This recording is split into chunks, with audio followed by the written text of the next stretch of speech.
Bagi teman-teman juga yang ada di YouTube, dukung channel-channel dakwah, terus subscribe. Bukan cuma channel saya, semua channel yang bermanfaat, semua channel dakwah yang baik. Dukung akhi dan ukhti. Baik teman-teman, ada satu pertanyaan. Ustaz, bagaimana kami memahami perbedaan antara taubat dengan istighfar? Bagaimana memahami ini? Istighfar adalah pengikraran permohonan maaf seseorang hamba kepada Tuhannya. Sama kalau kita salah di kantor, kita bilang maafin saya Pak misalnya. Atau tertulis, secara tertulis kita mengatakan saya telah melakukan kesalahan, saya mohon maaf gitu. Itu namanya istighfar kalau bahasa agama kita hubungan dengan Allah.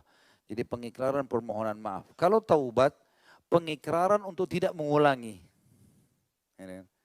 Dua-duanya harus dikomposisikan, disatukan. Jadi kalau kita mengatakan beristighfarlah, artinya permohonan maaf. Kita tahu tidak tahu kesalahan kita, istighfar saja. Gitu kan? Kita lagi jalan di jalan, terus ada orang yang melihat kita. Maaf ya, saya salah jalan ya. Maaf ya kalau saya salah jalan. Mungkin memang itu jalurnya kita keliru, misal. Tidak harus kita buat salah kalau kita beristighfar. Jadi istighfar permohonan maaf saja. Taubat ini tidak beda. Mengikrarkan, mengetahui kalau lagi salah, janji sama Allah tidak mau ulangi. Jadi pernyataan, sikap, ya, tidak akan mengulangi perbuatan salah itu. Nah, kalau kita tulis misalnya permohonan maaf, sekaligus kita nyatakan sikap di situ, kita gabungin keduanya berarti. Taubat maksudnya membersihkan diri dari segenap dosa dan maksiat, menyesali setiap dosa yang telah dilakukannya, dan bertekad untuk tidak. Ya. Jadi di sini dia membersihkan diri dari segenap dosa dan maksiat, menyesali setiap dosa yang telah dilakukannya. Ini namanya istighfarnya.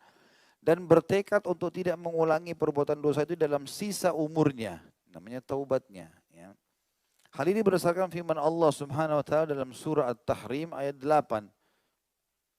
A'udzu billahi minasyaitonir rajim. Ya ayyuhalladzina amanu tubu ilallahi taubatan nasuha. Taubatan nasuha asa rabbukum an yukaffira ankum sayyiatikum wa yudkhilakum jannatin tajri min tahtihal anhar. Al-ayah. Hai orang-orang beriman, bertaubatlah kalian. Ikrarkan dengan Allah tidak akan mengulangi dosa-dosa itu. Dengan taubat yang semurni-murninya. Jangan pura-pura. Tidak mau kembali, tidak mau kembali. Selesai. Apapun godaannya. Apalagi kalau cuma kata orang, kamu alim ya, kamu berubah. Sudahlah, iya, tidak apa-apa. Sudah berapa kali saya nasihati. Apalagi kalau giuran-giuran yang lebih besar, tidak semua, tidak ada. Haram-haram. Walaupun saya harus mati. Semurni-murninya kata Allah, mudah-mudahan Rob kalian akan menutupi kesalahan-kesalahan kalian dan memasukkan ke dalam surga yang mengalir di bawahnya sungai-sungai. Ada sedikit sini perkataan para ulama teman-teman.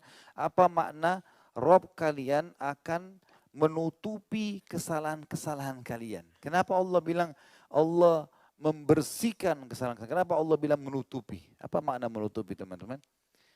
Kalau ada tulisan di tembok ini, kita ingin ada bedanya, kita menghapusnya dan kita menimpahnya, ya, menutupinya. Tapi kalau dalam gambaran agama berbeda masalah menutupi, bukan hanya sekedar menyamarkan, maksudnya diganti dosa itu menjadi pahala.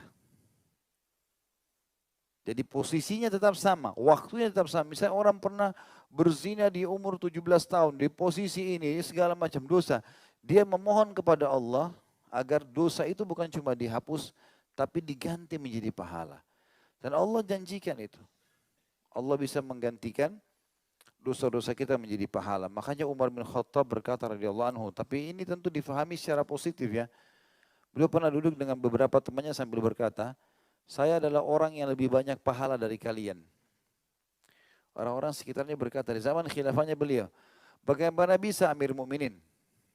Jelaskan kepada kami, kok Anda mengaku lebih banyak pahala? Dia bilang, karena saya dulu di zaman jahiliyah, orang yang jahat. Banyak dosa. Gitu kan? Sekarang saya taubat. Dan Allah menjanjikan orang yang bertaubat, dosanya diganti menjadi pahala.